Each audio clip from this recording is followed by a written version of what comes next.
Russian fighter jet forces down as U.S. drone over Black Sea.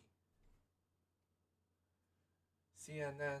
A Russian fighter jet forces down a U.S. Air Force drone over the Black Sea on Tuesday after damaging the propeller of the American MQ-9 Reaper drone, according to the U.S. military. The Reaper drone and the two Russian Su-27 aircraft were flying over international waters over the Black Sea on Tuesday when one of the Russian jets intentionally flew in front of the dumped fuel on the unmanned drone several times, a statement from U.S. European Command said.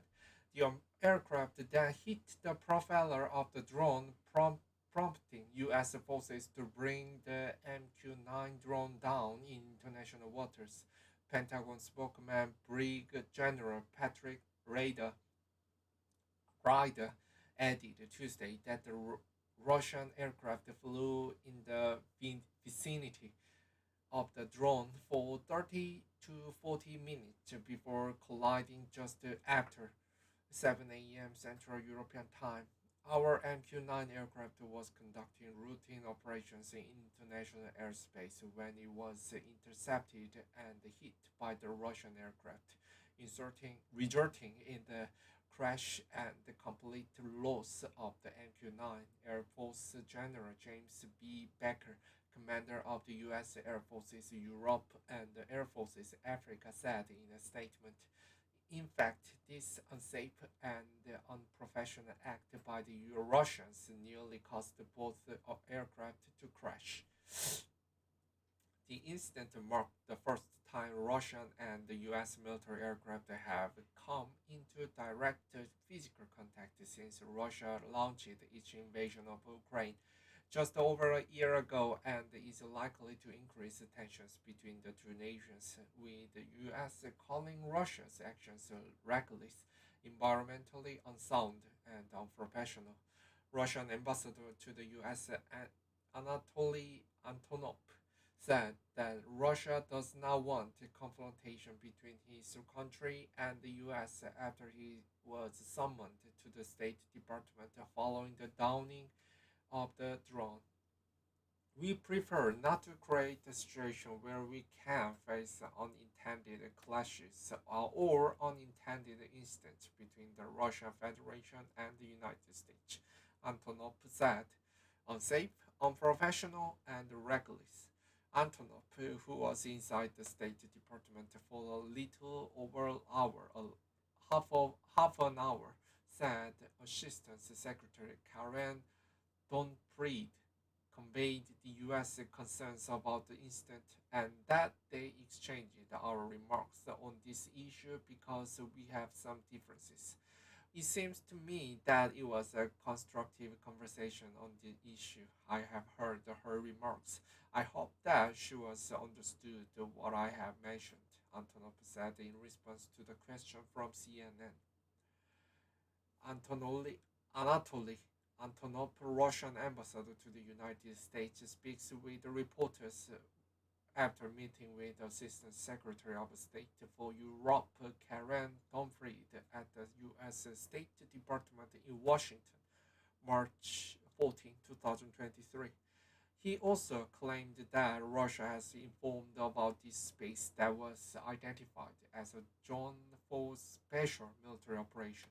We have warned not to enter, not to penetrate, he said, asking how the US would react if the Russian drone came close to New York or San Francisco. Antonov reiterated the denial issued by the Russian Ministry of Defense on the incident.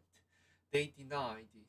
The Russian jet had come into contact with the drone in a statement earlier on Tuesday, saying the fighter jet scrambled to identify the intruder after detecting it over the Black Sea, adding that the drone went into an unguided flight with a loss of altitude.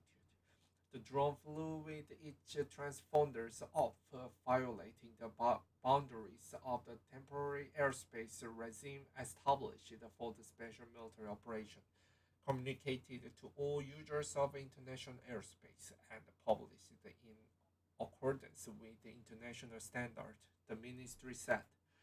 President Joe Biden was briefed on the incident by National Security Advisors Jake Sullivan on Tuesday morning, according to National Security Council Communications Coordinator John Kirby. Defense Department officials have not spoken specifically to Russian authorities on the incident, Ryder said. Price said separately that the US has engaged at high levels with our allies and partners to brief them on the incident. He added that the US was not in a position to speak to what the Russians intended to do with the maneuvers, but that ultimately the intent matters less than what actually transpires. In this February 21 photo, U.S. Air Force 119th Wing MQ-9 Reaper flies over the airfield during a COP North 23 at the Anderson Air Force Base, Guam. Kirby said it was not uncommon for Russian aircraft to intercept U.S. aircraft over the Black Sea and said there have been other intercepts in recent weeks. But he said the episode Tuesday was unique in how unsafe, unprofessional, and reckless the Russian actions were. The U.S. Defense Department is currently working to declassify imagery from the incident, Ryder said Tuesday. He also said that Russia has not recovered the downed drone. Speaking with CNN's Jake Tapter on the lead on Tuesday, Kirby said the U.S. has taken steps to protect our equities with respect to that particular drone. We obviously don't want to see anybody getting our hands on it beyond us, Kirby said. He added that the US rejected Russia's denial of responsibility, saying that people should take everything that the Russians say about what they are doing in and around the Ukraine with a huge grain of salt. Russians and US aircraft have operated over the Black Sea during the course of the Ukraine war, but it is first known such interaction, a potentially dangerous escalation at a critical time in the fighting. The US has been operating Reaper drones over the Black Sea since before the beginning of the war, using the spy drones to monitor the area. Reaper drones can fly as high as 50,000 feet, according to the Air Force, and they have sensors and capabilities to gather intelligence and perform reconnaissance for an extended period of time, making it an easier platform to track movement on the battlefield in the Black Sea.